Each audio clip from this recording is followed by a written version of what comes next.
tsaiky za manontany favianao izy koa mety ameza zaho nimanao atsaragnanao zala fa mampitape izy koa za vadinao za tsy gafe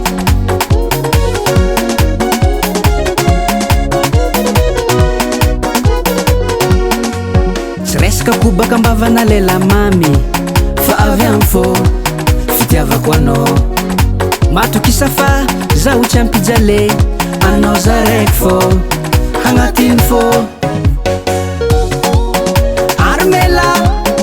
armela resy fitiavako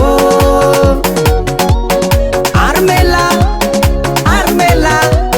aleva fitiavako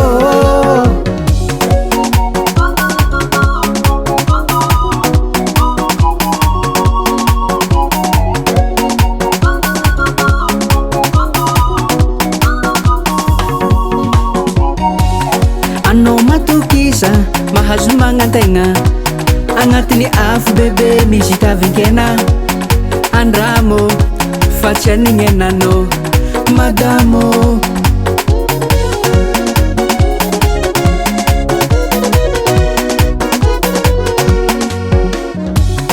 za mangava zafady sokafo vavady ny fonao zaigny tsy sangisangy zaho angalavade armela armela armela resy fitiavako armela armela aleva fitiavako armela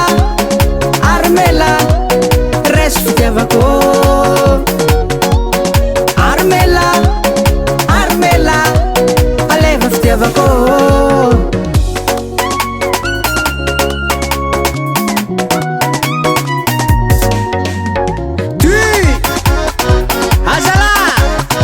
mamanimanigny an-tanagna eky fôraka kourdô zegny le babe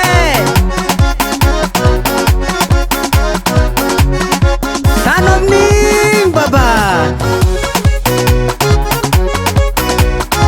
sa mabaligny agnalan-jirô fô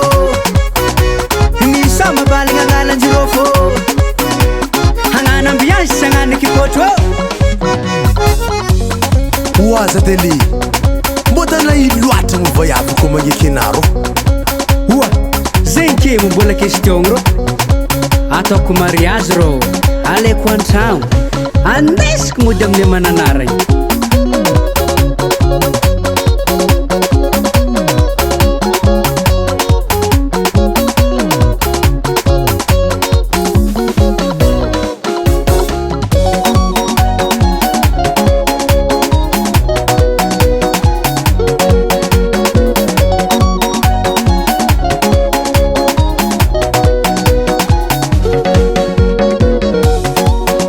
armela armela resy fitiavako